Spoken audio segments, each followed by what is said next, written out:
ಆತ್ಮೀಯ ವೀಕ್ಷಕರೇ ನಮಸ್ಕಾರ. ಮತ್ತೊಂದು ಭಾನುವಾರ ಮತ್ತೊಂದು ಸಾಹಿತ್ಯದ ಕಾರ್ಯಕ್ರಮಕ್ಕೆ ತಮ್ಮೆಲ್ಲರಿಗೂ ಆತ್ಮೀಯವಾದ ಸ್ವಾಗತ. ಈ ದಿನ ನಾನು ಒಂದು ಕಥೆಯನ್ನು ಓದ್ತಾ ಇದ್ದೇನೆ. ಎಚ್ ನಾಗವೇಣಿ ಅವರು ನಮ್ಮೆಲ್ಲರಿಗೂ ಚಿರಪರಿಚಿತರಿರುವಂತಹ ಕಥೆಗಾರ್ತಿ. ದಕ್ಷಿಣ ಕನ್ನಡ ಜಿಲ್ಲೆಯ ಮಂಗಳೂರು ತಾಲೂಕಿನ ಹೊನ್ನಕಟ್ಟೆಯಲ್ಲಿ ಜನಿಸಿದಂಥವರು. ಕರಾವಳಿಯ ಸಾಂಸ್ಕೃತಿಕ ವಿಭಿನ್ನತೆಯ ಹಿನ್ನೆಲೆಯಲ್ಲಿ ಸಾಮಾಜಿಕ ಮತ್ತು ಆರ್ಥಿಕ ಪಲ್ಲಟಗಳನ್ನು ಶೋಧಿಸುವ ಉತ್ತಮ ಕಥೆಗಳನ್ನು ಇವರು ನೀಡ್ತಾ ಬಂದಿದ್ದಾರೆ. ಸಾಹಿತ್ಯ ಲೋಕದ ಗಮನ ಇವರ ಅನೇಕ ಕಥೆಗಳು ಸೆಳೆದಿದ್ದಾವೆ ಅಂದರೆ ತಪ್ಪಾಗಲಿಕ್ಕಿಲ್ಲ. ಎಚ್ ನಾಗವೇಣಿ ಸಾಹಿತ್ಯ ಲೋಕದಲ್ಲಿ ವಿಜ್ಞಾನ, ಗ್ರಂಥಾಲಯ, ವಿಜ್ಞಾನ ಸಾಹಿತ್ಯ ಮತ್ತು ಶಿಕ್ಷಣ ಇವೆಲ್ಲದರಲ್ಲೂ ಪದವಿಗಳನ್ನು ಪಡೆದಿರುವ ಇವರು ಹಂಪಿಯ ಕನ್ನಡ ವಿಶ್ವವಿದ್ಯಾಲಯದ ಗ್ರಂಥಾಲಯದ ಮುಖ್ಯ ಗ್ರಂಥಪಾಲಕರಾಗಿ ಕೆಲಸ ನಿರ್ವಹಿಸ್ತಾ ಇದ್ದರು. ಅವರ ಪ್ರಕಟಿತ ಕೃತಿಗಳು ನಾಲ್ಕನೇ ನೀರು, ಮೀಯುವ ಆಟ, ಕಡಲು, ವಸುಂಧರಿಯ ಜ್ಞಾನ, ಸೂರ್ಯನಿಗೊಂದು ವಿಳ್ಯ ಇವೆಲ್ಲ ಕಥಾ ಸಂಕಲನಗಳನ್ನು ಅವರು ಬರೆದಿದ್ದಾರೆ.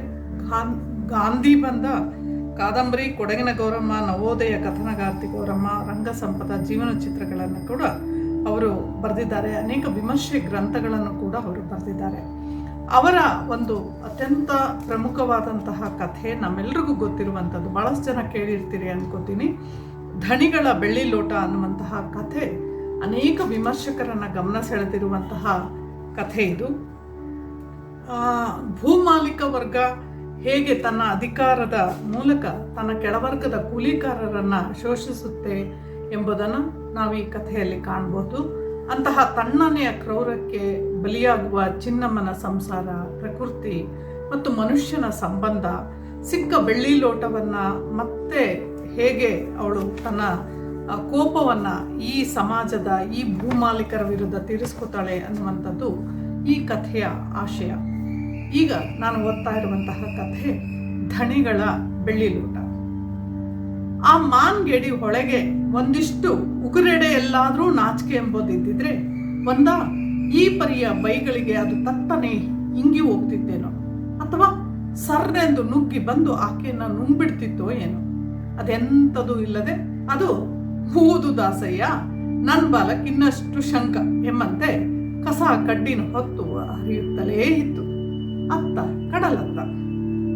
ಮುಂಜಾನೆ ಚಿನ್ನಮ್ಮ ಎಂದಿನಂತೆ ಹೊಳೆಯ ಸೆರಗಲ್ಲಿ ಮುಸುರೆ ಪಾತ್ರಗಳನ್ನು ರಾಶಿ ಹಾಕಿ ಕೂತು ಪಕ್ಕದಲ್ಲಿ ಬೂದಿಯ ಗೆರಟೆಯನ್ನ ಇರಿಸಿಕೊಂಡು ಹೊಳೆಯ ಗುಣವಾಚನಕ್ಕೆ ತೊಡಗಿದ್ಲು. ಹೊಳೆಯ ಮೈಗೆ ಈ ಪರಿಯ ಬೈಗಳ ಪೆಟ್ಟು ತಗುಲುತ್ತಿದ್ದಂತೆ ಅದರ ದಡದಲ್ಲಿ ನಿಂತು ಮರಿ ಮೀನುಗಳ ತಪಾಸಣೆಯಲ್ಲಿದ್ದ ಅಸಂಖ್ಯ ಕೊಕ್ಕರೆ, ಕೊಂಗ್ರು, ಮಿಂಚುಳ್ಳಿಗಳೆಲ್ಲ ಆಕೆಯ ಬೈಗಳ ಪಾಲು ತಮಗೆಂದು ಬೇಡವೆಂಬಂತೆ ಸರ್ರನೆ ಆಚೆ ದಡಕ್ಕೆ ತಟ್ಟನೆ ಹಾರಿ ಹೋದು. ಆ ಹೊಳೆಯೇನು ಬೇಕೆಂದೇ ಚಿನ್ನಮ್ಮನ ಕುಟುಂಬಕ್ಕೆ ಅಂತಹ ಅಪವಾದವನ್ನ ಎಳೆದು ತಂದಾಕಿದೆಯೇ? ಅದಕ್ಕೂ ಚಿನ್ನಮ್ಮನ ಪುಟ್ಟ ಸಂಸಾರದ ಬಗ್ಗೆ ಅದೆಷ್ಟು ಪ್ರೀತಿ, ಅದೆಷ್ಟು ವಾತ್ಸಲ್ಯ, ಕಾಳಜಿ, ಅನುಕಂಪ ಇಲ್ಲದಿದ್ದಲ್ಲಿ ಈ ಹೊಳೆ ಯಾಕಾಗಿ ಚಿನ್ನಮ್ಮನ ಗಂಡ ಕುದುಪನ ಗಾಳದ ಬಾಯಿಗೆ ಅಂತಹ ಹೊಡೆಯುವ ಮಳೆಗಾಲದಲ್ಲೂ ದಿನವೂ ಒಂದಷ್ಟು ತರು ಮೀನುಗಳನ್ನು ಸಿಲುಕಿಸಬೇಕು? ಹಾಗೆ ತಾನು ಹರಿದು ಬರುವಾಗಲೆಲ್ಲ ತನ್ನ ಸೆರಗಿನಂಚಿನಲ್ಲಿರುವ ತೋಟಗಳಿಂದ ಆಗಾಗ್ಗೆ ಅಷ್ಟಿಷ್ಟು ತೆಂಗಿನಕಾಯಿ, ಸೌದೆ, ಕಟ್ಟಿಗೆಗಳನ್ನು ತಂದು ಕುದುಪನ ದಿಟ್ಟಿಗೆ ಅವನ್ನೆಲ್ಲ ಬೀಳಿಸ್ತಾ ಇರಲಿಲ್ವೇ? ಅಟಸೋಣ ಕಾಲದ ಮಳೆಗಾಲದಲ್ಲಂತೂ ಕೇಳೋದೇ ಬೇಡ. ಅಲ್ಲಿ ಇಲ್ಲಿಂದ ಪಾತ್ರೆ, ಪಗಡಿ, ಸೌದೆ, ಕಟ್ಟಿಗೆ, ಕೋಳಿ, ಕುರಿ, ಏಣಿ, ದೋಣಿ, ರೀಪು, ಪಿಕ್ಕಾಸುಗಳನ್ನು ಹೊತ್ತು ತಂದು ಚಿನ್ನಮ್ಮ ಕುದುಪರ ಮಡಿಲಿಗೆ ಸುರಿಯುವುದು ಮಾಮೂಲು. ಚಿನ್ನಮ್ಮನ ಕುಟುಂಬದ ಜೊತೆ ಈ ಹೊಳೆಗೆ ಅಷ್ಟೊಂದು ಒಡನಾಟ ಇದ್ರೂ ಮೊನ್ನೆ ಶ್ರಾವಣ ಮಾಸದ 4ರಂದು ಇದೇ ಹೊಳೆ ಆಕೆಯ ಕುಟುಂಬದ ಮೇಲೆ ದೊಡ್ಡ ಅಪವಾದವೊಂದನ್ನು ಹೊರಿಸಿ ಇಡೀ ಕುಟುಂಬದ ಉಗ್ರ ಕೋಪ, ಅಸಹನೆಗೆ ಬಲಿಯಾಗತೊಡಗಿತು. ಅದದಿಷ್ಟೇ, ಕಳೆದ ಶ್ರಾವಣ ಮಾಸದ 4ನೇ ದಿನ ಚಿನ್ನಮ್ಮನ ಏಕೈಕ ಮಗ ಗುಡ್ಡ ಆ ಪರಿಯಲ್ಲಿ ತುಂಬಿ ಹರಿಯುತ್ತಿದ್ದ ಶಾಂಭವಿ ಹೊಳೆಯ ದಡದಲ್ಲಿ ಕೂತು ದಣಿ ಮನೆಯ ಮುಸುರೆ ಪಾತ್ರಗಳನ್ನು ತಿಕ್ತಾ ಇದ್ದ. ಆಷಾಢ, ಶ್ರಾವಣ, ಭಾದ್ರಪದ ಮಾಸದಲ್ಲಿ ನದಿ ಒಡಲೆಂದ್ರೆ ಅದೆಂಥದ್ದು! ಕಾವಿಗೆ ಕೂತ ಹೆಂಟಿಯಂತೆ ಒಡಲು ಯಾವತ್ತೂ ವ್ಯಗ್ರ, ಪ್ರಕ್ಷುಬ್ಧ, ಹತ್ತಿರ ಬಂದವರನ್ನು ಕುಕ್ಕಿ ಮುಕ್ಕುವ ಸಿಡುಕು. ಹುಟ್ಟುವ ಘಟ್ಟದಲ್ಲಿ ಈ ಹೊಳೆಯ ದೇಹ ಒಡಲು ಮನಸ್ಸು ಪ್ರಫುಲ್ಲ, ಶಾಂತ, ನಿರ್ಮಲ ಆಗಿದ್ರೂ ಅದು ಸಾಗಿ ಬರುವ ದಾರಿಯೇನು ಸುಲಭದ್ದೇ? ಕಡಲ ಸಂಗಮಕ್ಕಾಗಿ ರಭಸದಿಂದ ಹಾತೊರೆದು ಬರುವಾಗ ದಾರಿಯಲ್ಲಿ ತುಂಬಿ ಹರಿವ ಅನೇಕ ಕೆರೆ, ಕೋಡು, ಹಳ್ಳ, ಕೊಳ್ಳಗಳನ್ನು ತನ್ನ ಒಡಲೊಳಗೆ ಬಾಚಿಕೊಂಡು ಸಾಗಿ ಬರಬೇಕಲ್ವೇ?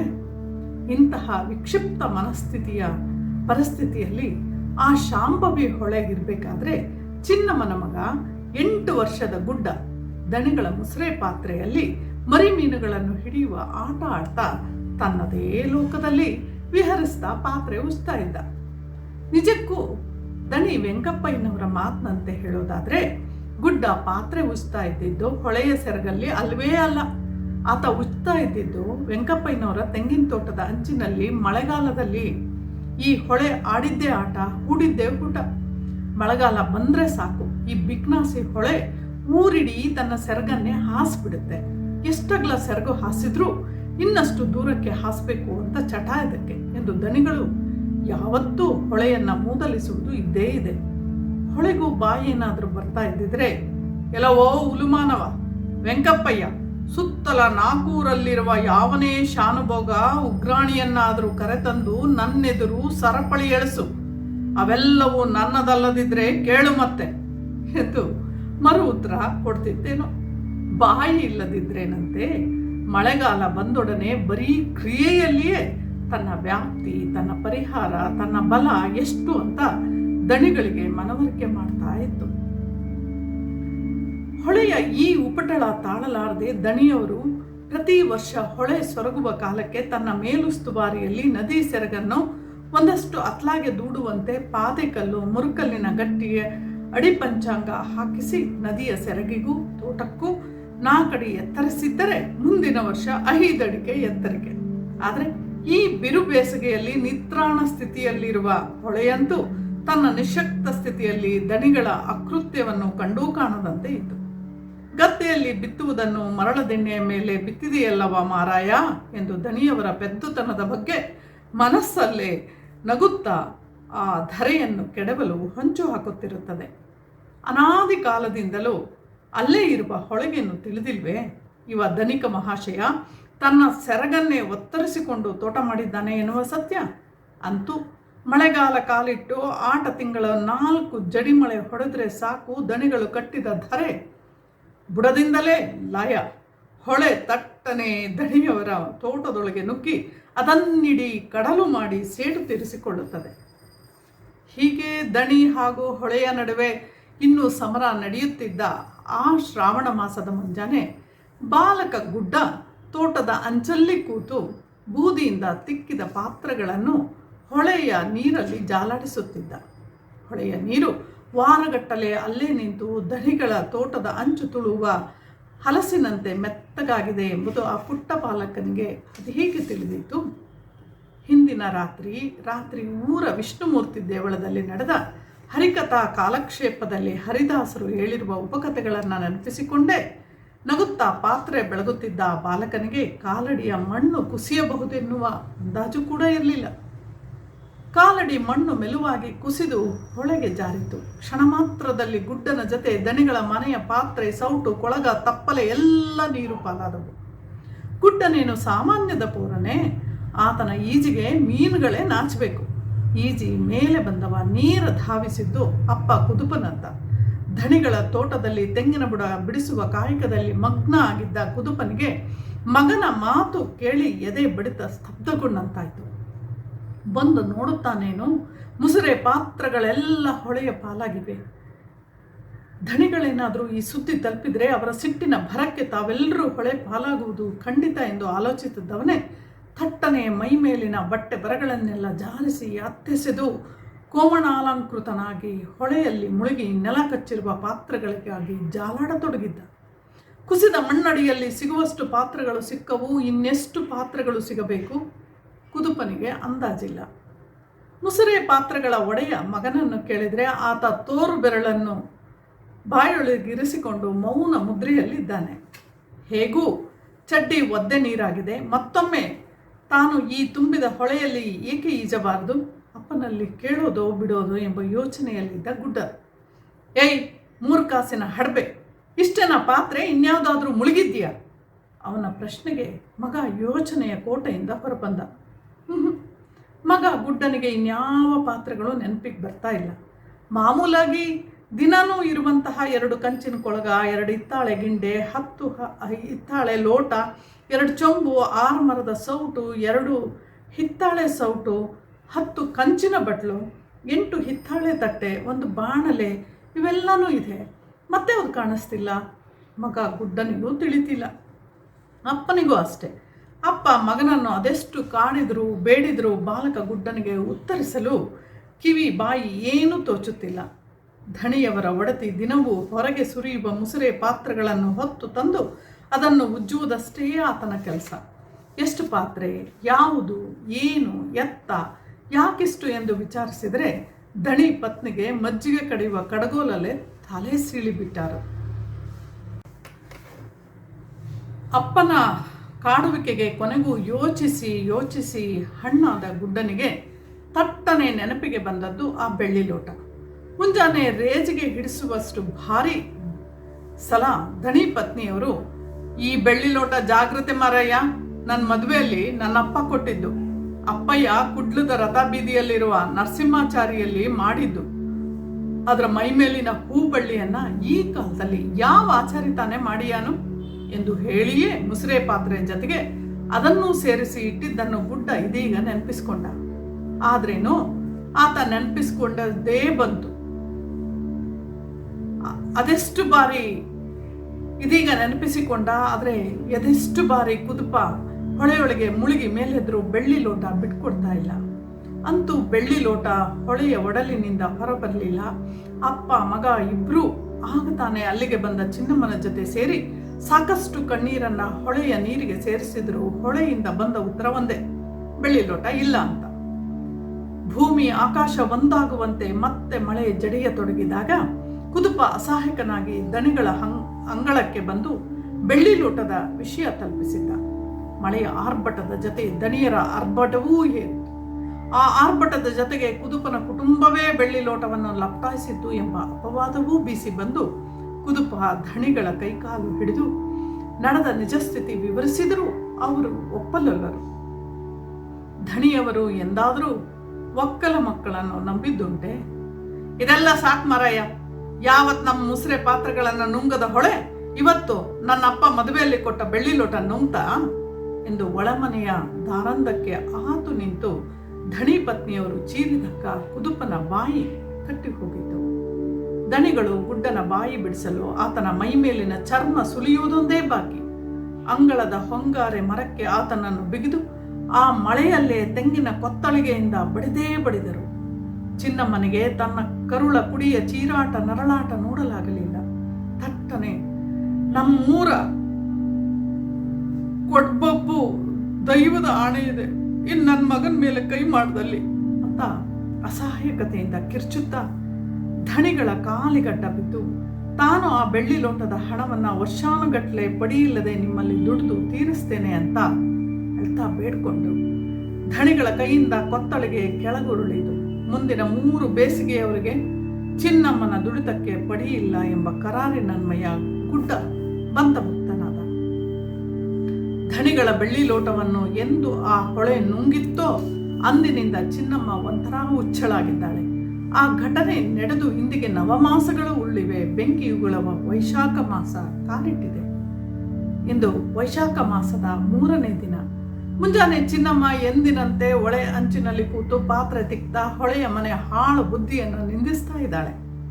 ಅಷ್ಟರಲ್ಲೇ ಧಣಿಗಳು ಕುದುಪನ ಜೊತೆಗೂಡಿ ಬಂದು ಆ ದಿನದ ಕೆಲಸ ಕಾರ್ಯಗಳ ಬಗ್ಗೆ ಮಾತಾಡ್ತಾ ಇದ್ದಾರೆ. ಕುದುಪ ಸೊಂಟದಲ್ಲಿನ ಕರಿದಾರಕ್ಕೆ ಕೋಮಣದ ತುಂಡನ್ನು ಸಿಲುಕಿಸಿ ತಲೆಗೊಂದು ಎಳೆವಸ್ತ್ರ ಬಿಗಿಯುತ್ತಾ ಧಣಿಗಳಿಂದ ಉದುರುವ ಮಾತುಗಳನ್ನು ಹೆಕ್ಕಿಕೊಳ್ಳುವ ಭಂಗಿಯಲ್ಲಿ ನಿಂತಿದ್ದಾನೆ. ಕಾದು ಬತ್ತಿರುವ ಹೊಳೆಯಿಂದ ಹೂಳೆತ್ತಿ ತಂದು ತೆಂಗಿನ ತೋಟಕ್ಕೆ ಹಾಕಬೇಕು ಅಂತ ಧಣಿಗಳು ಕುದುಪನಿಗೆ ಸೂಚನೆ ನೀಡುತ್ತಿದ್ದರು. ಧಣಿಗಳ ಮಾತು ಚಿನ್ನಮ್ಮನ ಕಿವಿಗೂ ತಲುಪುತ್ತಿವೆ. ಆದರೆ ಅದು ತನಗಲ್ಲ, ತನ್ನ ಕಿವಿ ಬೀಳಿನ ಬುಗುಡಿಗೆ ಎಂಬಂತೆ ತಾನು ಧಣಿಗಳ ಮನೆಯ ಮುಸುರೆ ಪಾತ್ರೆ ತಿಕ್ಕುತ್ತಾ ಹೊಳೆಯ ಬಗ್ಗೆಯೇ ತಲೆ ಕೆಡಿಸಿಕೊಳ್ಳುತ್ತಿದ್ಲು. ಚಿನ್ನಮ್ಮ ಕೊನೆಗೂ ಮುಸುರೆ ಕೆಲಸನೆಲ್ಲ ಮುಗಿಸಿ ತನ್ನ ಗುಡಿಸಿನಲ್ಲಿ ಒಣ ಮೀನಿನ ಚಟ್ನಿಯಲ್ಲಿ ತಂಗಳನ್ನು ಉಂಡು ಬಂದು ಹೂಳು ಬರುವ ಕೆಲಸಕ್ಕೆ ತೊಡಗಿಕೊಂಡಳು.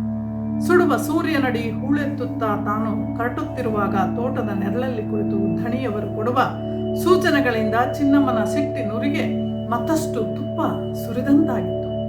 ಚಿನ್ನಮ್ಮ ಅಸಹನೆಯಿಂದ ಕನಲುತ್ತಾ ನೆತ್ತಿ ಮೇಲೆ ಬೆಂಕಿ ಉಗುಳುತ್ತಾ ಇದ್ದ ಸೂರ್ಯನನ್ನು ದಣಿಯನ್ನು ಶಪಿಸುತ್ತಾ ಹೂಳು ಬರುತ್ತಿದ್ಲು. ಕುದುಪ ಹೂಳು ತುಂಬಿಕೊಡ್ತಾ ಇದ್ದ ಚಿನ್ನಮ್ಮ ಅದನ್ನು ಹೊತ್ತು ತಂದು ತೆಂಗಿನ ಬುಡಕ್ಕೆ ಎಸಿತಾ ಇದ್ಲು. ಹೂಳೆತ್ತುವ ಕೆಲಸ ಹಾಗೆಯೇ ಮುಂದುವರೆದಿತ್ತು. ಮೂಳೆ ಮುರಿದು ಹೋಗುವಂತಹ ಕೆಲಸವದು. ಕುದುಪ ಸುಸ್ತಾದ. ಒಂದರೆ ಕ್ಷಣ ಅಲ್ಲೇ ನೀರೊಳಗೆ ಕುಸಿದು ಕುಳಿತ. ನೆರಳಲ್ಲಿದ್ದ ಧಣಿಗಳಿಗೆ ಸಿಟ್ಟಿನಿಂದ ಪಿತ್ತವೇರಿದಂತಾಯ್ತು. ಎದ್ದೇಳೋ 3 ಕಾಸಿನವ, ಹೊಡಿ ಅಳಿವಾಗ ಪಾವಕ್ಕೆ ಕಮ್ಮಿ ಮಾಡಿದ್ರೆ ಸುಮ್ಮನೆ ಇರ್ತೀಯನೋ ನೀನು ಎಂದು ಸಿಡುಕಿದರು. ಚಿನ್ನಮ್ಮನಿಗಂತೂ ಪಡಿಯಿಲ್ಲದ ಈ ದುಡಿತದ ಬಗ್ಗೆ ಇನ್ನಿಲ್ಲದಂಥ ಅಸಮಾಧಾನವಿದೆ. ಒಂದೆಡೆ ಕಳ್ಳತನದ ಅಪವಾದ, ಮತ್ತೊಂದೆಡೆ ಕಠಿಣ ಶ್ರಮದ ದುಡಿತಕ್ಕೂ ಬೆವರಿಗೂ ಪ್ರತಿಫಲವಿಲ್ಲ. ಚಿನ್ನಮ್ಮ ತನ್ನ ಭಾರದ ಒಡಲನ್ನು ಕಣ್ಣೀರು ಜಿನುಗಿಸಿಕೊಂಡು ಮೆದುಗೊಳಿಸಿಕೊಂಡಳು. ಕುದುಪ ದಣಿಯವರ ಸಿಡುಕು ಬೈಗಳಿಗೆ ಬೆದರಿ ಎದ್ದು ನಿಂತ ಮತ್ತೆ ಕೆಲಸದಲ್ಲಿ ಮಗ್ನನಾದ. ಗಂಡ ಹೆಂಡರಿಬ್ಬರು ಹೊಳೆಗೆ ಬೆವರಿನ ಮಳೆ ಸುರಿಸಿದ್ರು. ಕುದುಪನಂತೂ ಆ ಬಿರುಬಿಸಿಲಿನ ಝಳಕ್ಕೆ ಕುಸಿಯುವಂತಾದ. ಆದರೂ ದಣಿಗಳ ಭಯದಿಂದ ಕುಸಿದಾದ ದೇಹ ಮೂಲೆಗಳಿಂದ ಒಂದಷ್ಟು ತಾಕತ್ತನ್ನು ಸೋಸಿ ತಂದು ಮತ್ತೆಗೆ ಬುಟ್ಟಿಗೆ ಹೂಳು ತೊಡಗಿದ. ಇನ್ನೇನು ಹೂಳು ತುಂಬಿದ್ದ ಬುಟ್ಟಿಯನ್ನು ಚಿನ್ನಮ್ಮನ ತಲೆಗೇರಿಸಬೇಕೆನ್ನಷ್ಟರಲ್ಲಿ ನೋಡ್ತಾನೇನು ಅವ ಮೂರ್ಛೆ ಬೀಳುವಂತಾದ. ನವ ಮಾಸಗಳ ಕಾಲ ಹೊಳೆಯ ಉದರದಲ್ಲಿ ಅಡಗಿದ್ದ ದಣಿಗಳ ಬೆಳ್ಳಿ ಲೋಟದ ಮಂಕು ಮೂತಿ ಕಾಣಿಸುತ್ತಿದೆ. ತಾನೀ ದಂಪತಿಗಳನ್ನು ಅಪವಾದದ ಕುಣಿಕೆಯೊಳಗೆ ಸಿಲುಕಿಸಿ ನದಿಯ ಉದರದಲ್ಲಿ ಅಡಗಿಕೊಂಡೆನಲ್ಲ ಎಂಬ ಪಶ್ಚಾತ್ತಾಪದಲ್ಲದು ಮುಖ ಮರೆಮಾಡಿಕೊಂಡಿದ್ದೇನೋ ಎಂಬಂತೆ ಕೆಸರೊಳಗೆ ದೇಹ ಉದುಗಿಸಿಕೊಂಡಿದ್ದ ಬೆಳ್ಳಿ ಲೋಟವನ್ನು ಕುದುಪ ನಿಧಾನಕ್ಕೆ ಬುಟ್ಟಿಯಿಂದ ಹೊರತೆಗೆದ. ಇನ್ನು ಸೂತಕ ಕಳೆಯಿಂದ ಹಸಿ ಮಗುವನ್ನು ಮೀಯಿಸುವಂತೆ ನಿಧಾನಕ್ಕೆ ಹೊಳೆಯ ನೀರಲ್ಲಿ ಆ ಬೆಳ್ಳಿ ಲೋಟವನ್ನು ತೊಳೆಯತೊಡಗಿದ. ಆ ಲೋಟದಿಂದಾಗಿ ತಾನೆಷ್ಟು ಅಪಮಾನವನ್ನ ಮಾತುಗಳನ್ನ ಆ ಧಣಿಯವರ ಪತ್ನಿಯ ಕೊಳಕು ಬಾಯಿಯಿಂದ ಕೇಳಿಬಿಟ್ಟೆ ಎಂದು ಕುದುಪ ಹನಿಗಣ್ಣಾಗಿಯೇ ಆ ಲೋಟ ತೊಳೆಯುವ ಹೊಳೆಯೊಳಗೆ ಅವಿತು ತನ್ನ ಬಣ್ಣ ಗಾಂಭೀರ್ಯ ಕಳೆದುಕೊಂಡಂತಿದ್ದ ಬೆಳ್ಳಿ ಲೋಟಕ್ಕೆ ಇದೀಗ ಕುದುಪನಿಂದಾಗಿ ಜೀವ ಬಂದಂತಾಯಿತು. ತೋಟದ ಅಂಚಿನ ನೆರಳಿನಲ್ಲಿ ಕುಳಿತು ಒಕ್ಕಲ ಮಕ್ಕಳ ಬೆವರ ಧಾರೆಯನ್ನ ದಿಟ್ಟಿಸುತ್ತಿದ್ದ ದಣಿಗಳನ್ನು ಬೆಳ್ಳಿ ಲೋಟವೂ ಗಮನಿಸಿತು. ಧಣಿಗಳು ಮಾತ್ರ ಆ ಲೋಟವನ್ನು ಗಮನಿಸುವಂತಿರಲಿಲ್ಲ. ಅವರು ಚಿನ್ನಮ್ಮನ ಹಣೆಯಿಂದ ಕುಂಕುಮದೊಂದಿಗೆ ಕೆಳಗಿಳಿಯುತ್ತಿದ್ದ ಬೆವರಿನ ದಾರಿಯನ್ನೇ ಗಮನಿಸ್ತಾ ಇದ್ರು. ಕುದುಪ ಹೂಳು ತುಂಬಿದ ಬುಟ್ಟಿಯನ್ನೆತ್ತಿ ಚಿನ್ನಮ್ಮನ ತಲೆಗೇರಿಸದೆ ನೀರೊಳಗೇ ನಿಂತು ಕೂತು ಕಾಲ ಕಳೆಯುವ ಇನ್ನೇನೋ ಮಸಲತ್ತು ನಡೆಸುತ್ತಿರುವುದನ್ನು ಕಂಡು ದಣಿಗಳು ಸಿಟ್ಟಾದರು. ಆದರೂ ಇದೇನು ಮಸಲತ್ತು ಇರಬೇಕೆಂದು ಕಣ್ಣು ಕಿರಿದುಗೊಳಿಸಿ ಆತನತ್ತಲೇ ದಿಟ್ಟಿ ನೆಟ್ಟರು.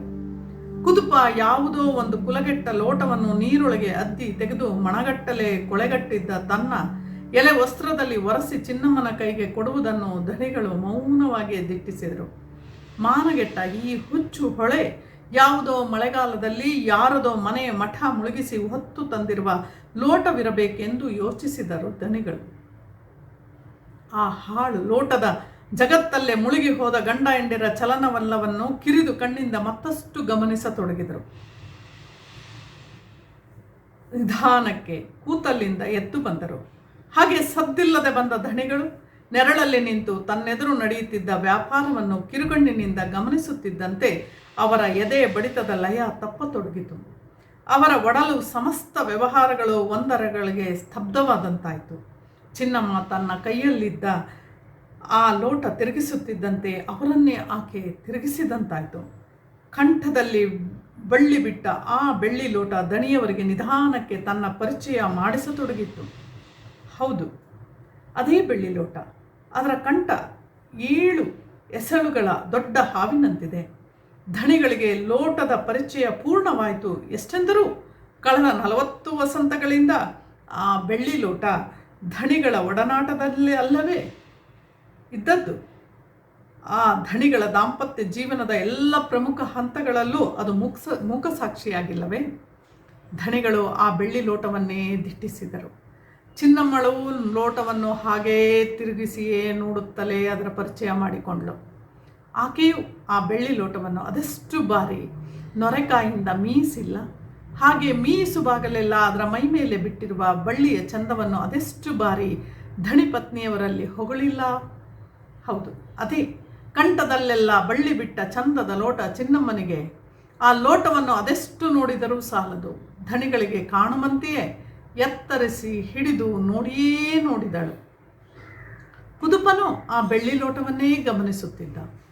ಆತನಿಗಂತೂ ಆ ಲೋಟದ ದರ್ಶನವಾದೊಡನೆ ಬಿಸಿಲಿನಿಂದ ಜೀವ ಕಳೆದುಕೊಂಡಂತಿದ್ದ ದೇಹಕ್ಕೆ ಮತ್ತಷ್ಟು ಹೊಸ ಚೈತನ್ಯ ಬಂದಂತಾಗಿತ್ತು. ನೆತ್ತಿ ಮೇಲೆ ಬಿಸಿಲು ಕಾರುತ್ತಿರುವ ಸೂರ್ಯ ಇನ್ನಷ್ಟು ಬೇಕಿದ್ದರೆ ಕಾರಲಿ ಎಂಬ ಉಡಾಫಿಯು ಆತನಲ್ಲಿ ಮೈ ತಳೆದು ಬಂದಂತಿತ್ತು. ಆತ ಚಿನ್ನಮ್ಮನ ಕೈಲಿದ್ದ ಬೆಳ್ಳಿ ಲೋಟವನ್ನೊಮ್ಮೆ ದಣಿಯರ ಪರಿಧಿಗೆ ಒಪ್ಪಿಸಲು ಕಾತುರನಾಗಿ ಆ ಲೋಟ ಚಿನ್ನಮ್ಮನಿಂದ ತನ್ನ ಕೈಗೆ ಹಸ್ತಾಂತರಗೊಳ್ಳುವ ಕ್ಷಣಕ್ಕಾಗಿ ಕಾಯುತ್ತಿದ್ದ. ಹಾಗೆ ಕಾಯುವ ಪ್ರತಿಕ್ಷಣವೂ ಆತನಿಗೆ ಅತೀ ದೀರ್ಘವಾಗಿ ಪರಿಣಮಿಸತೊಡಗಿತ್ತು. ಕ್ಷಣ ಕ್ಷಣಕ್ಕೂ ಆತನ ಚಡಪಡಿಕೆ ಏರುತ್ತಿದ್ದರೂ ಆ ಬಗ್ಗೆ ಚಿನ್ನಮ್ಮನಿಗೆ ಲಕ್ಷ್ಯವಿಲ್ಲ. ಲೋಟದ ಚಂದವನ್ನು ಆಕೆ ಮತ್ತೆ ಮತ್ತೆ ತಿರುಗಿಸಿ ನೋಡುತ್ತಿದ್ದಂತೆ ಆಕೆಯ ಒಡಲಲ್ಲೂ ಅದೆಷ್ಟೋ ಭಾವನೆಗಳು ಗಿರುಕಿ ಹೊಡೆಯತೊಡಗಿದ್ದವು. ಇದೇ ಲೋಟ ಅಲ್ಲವೇ ತನ್ನ ಬೆವರಿನ ಬೆಲೆ ಕಳೆದದ್ದು? ಕಳ್ಳತನದ ಕಿರೀಟವನ್ನು ತನ್ನ ಮುರುಕುಲು ಗುಡಿಸಲ ಚಾವಣಿಗೆ ಜೋಡಿಸಿದ್ದು? ಬೆಳ್ಳಿಯದ್ದಾದ್ರೇನಂತೆ, ಬುದ್ಧಿ ಮಣ್ಣಿಗಿಂತಲೂ ಬುರ್ನಾಸು, ಮೂರ್ಖಾಸಿಂದು. ಪಟ್ಟದ ಮೇಲಿನ ಕತ್ತಿಗೆ ಚಟ್ಟದಲ್ಲಿರುವವನ ಮೇಲೆ ದಿಟ್ಟಿ ಎಂದಿಗೂ ಸಲ್ಯ. ಜಾತಿ ಹಾವ್ಗ್ಯಾಕೆ ಎರೆಹುಳದಂತೆ ಕೆಸರು ಕೆದಕುವ ಕೆಲಸ? ಈ ಬೆಳ್ಳಿ ಲೋಟದಿಂದಾಗಿ ತನ್ನ ಕುಟುಂಬ ಇದುವರೆಗೆ ಉಂಡ ನೋವು, ಅವಮಾನ, ಪಟ್ಟ ಪಾಡು, ಪರಿತಾಪ ಎಲ್ಲ ಚಿನ್ನಮ್ಮನ ಚಿತ್ತದಿಂದ ದಿಗಿಣ ತೆಗೆದು ಮೇಲೆದ್ದು ಬಂದು ಆಕೆಯ ಯೋಚನಾ ಶಕ್ತಿ, ವಿವೇಚನಾ ಶಕ್ತಿಯನ್ನೇ ಕ್ಷಣಕಾಲ ಕಸಿದುಕೊಂಡವು. ಒಡಲ ಪಿತ್ತ ಒಂದರಕ್ಷಣ ಕೆರಳಿದಂತಾಯಿತು. ಆ ಸಂಕಟ ಉಂಡ ಜೀವಕ್ಕೆ ಏನನಿಸಿತು ಆ ಕ್ಷಣ ಚಿನ್ನಮ್ಮ ತಟ್ಟನೆ ಪೂರ್ವಾಭಿಮುಖವಾಗಿ ನಡೆದಳು. ಆ ಹೊಳೆಯಲ್ಲಿ 10 ಹೆಜ್ಜೆ ಹಾಕಿ 11ನೇ ಹೆಜ್ಜೆ ಅಡಿ ನಿಂತವಳು ಅತ್ತ ದೂರದಲ್ಲಿದ್ದ ಹೊಳೆಯ ಆಳ ಮಡುವತ್ತ ಬೆಳ್ಳಿ ಲೋಟವನ್ನು ಎಸೆದೇ ಬಿಟ್ಟಳು. ಕಂಠದಲ್ಲಿ ಬಳ್ಳಿ ಹೊತ್ತ ಆ ಬೆಳ್ಳಿ ಲೋಟ ತೋಟದಂಚಿನ ನೆರಳಲ್ಲಿ ನಿಂತು ತನ್ನನ್ನೇ ದಿಟ್ಟಿಸುತ್ತಿದ್ದ ಧಣಿಯವರ ಮೋರೆಯ ಅಸಂಖ್ಯ ಭಾವನೆಗಳನ್ನು ಓದುತ್ತಾ ಆಳದ ಮಡುವಲ್ಲಿ ನಿಧಾನಕ್ಕೆ ಮುಳುಗಿ ಹೋಯಿತು. ಚಿನ್ನಮ್ಮ ಹೊಳೆಯ ನೀರನ್ನೊಮ್ಮೆ ಸಂಪೂರ್ಣ ಮುಳುಗಿ ಮತ್ತೆ ಎದ್ದು ನಿಂತಳು. ನೆರಳಲ್ಲಿದ್ದ ಧಣಿಯವರು ತಾನು ಹೊದ್ದುಕೊಂಡಿದ್ದ ಒಲ್ಲಿಯಿಂದ ಮುಖಕ್ಕೆ ಗಾಳಿ ಬೀಸಿಕೊಂಡರು.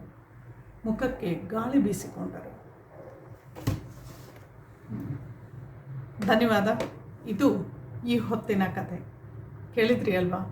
ಒಬ್ಬ ಬಡ ಕೂಲಿಕಾರರ ಬದುಕಿನ ಮೇಲೆ ನಾವು ಎಷ್ಟು ಬೇಗ ಆಪಾದನೆಯನ್ನು ಹೊರಿಸ್ತೀವಿ ಅನ್ನುವಂಥದ್ದನ್ನು ಹೇಳಿದಂತಹ ಕಥೆ ಇದು.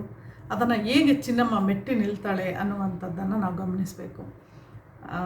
ಕಥೆ ಕೇಳಿದ್ದೀರಿ. ಮತ್ತಷ್ಟು ಸಾಹಿತ್ಯದ ಕಾರ್ಯಕ್ರಮಕ್ಕೆ ನಿಮ್ಮ ಬೆಂಬಲ ಸದಾ ಸಿಗ್ತಾ ಇರಲಿ ಅಂತ ಆಶಿಸ್ತೀನಿ.